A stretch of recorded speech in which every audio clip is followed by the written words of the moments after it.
Encore une fois, merci de rester avec nous. Sans trop se frotter les mains, le gouvernement congolais juge de positif le bilan de 30 premiers jours de l'état des sièges dans les provinces de l'Ituri et du Nord Kivu lors d'un point de presse conjoint tenu par le porte-parole du gouvernement et les porte-parole de l'armée et de la police nationale congolaise. Patrick Mouyaya a salué les prouesses des forces armées de la République démocratique du Congo et des éléments de la police nationale congolaise dans le cadre des opérations militaires dans ces deux provinces. Ces offensives ont permis la conquête de plusieurs localités, villages, voire des territoires jadis bastions des groupes rebelles.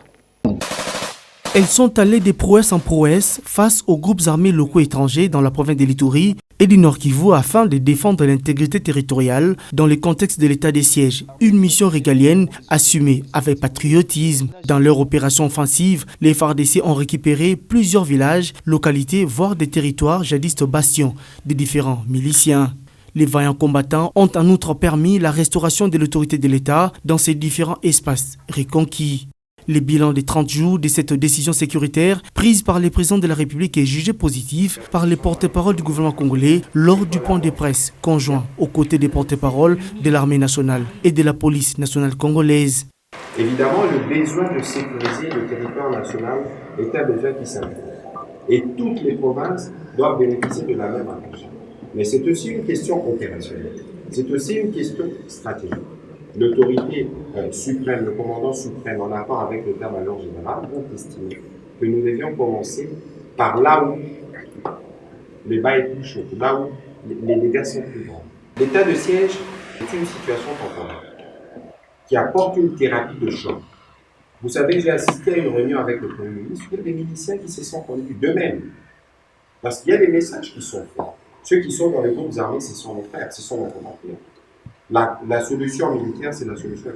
Ces offensives militaires de grande envergure ont permis ainsi aux populations de ces territoires récupérés de regagner désormais leurs villages et d'évacuer librement à leurs occupations, a martelé le général Léon Kassonga. Que la sécurité est de mise maintenant sur la route nationale numéro 4 qui part de Mbao, Kamango, Morili et sur l'axe Kassinga-Kididioui.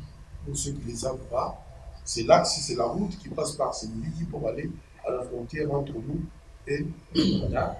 Cet axe-là est resté non pratiqué, non suivi par les gens, près de 20-30 ans. Patrick Mouyaya salue l'accompagnement des populations de ces deux contrées à dénoncer tout mouvement suspect afin de traquer tous ces hors-la-loi qui ont longtemps sémé la désolation dans cette partie de la République. Ces résultats probants, des forces loyalistes ont consolidé leur avance sur leurs adversaires en capturant 5 leaders EDF, 35 neutralisés, dont 14 étrangers et plus de 70 de leurs collaborateurs arrêtés par les FARDC qui restent déterminés à mettre fin à l'activisme de ces mouvements rebelles.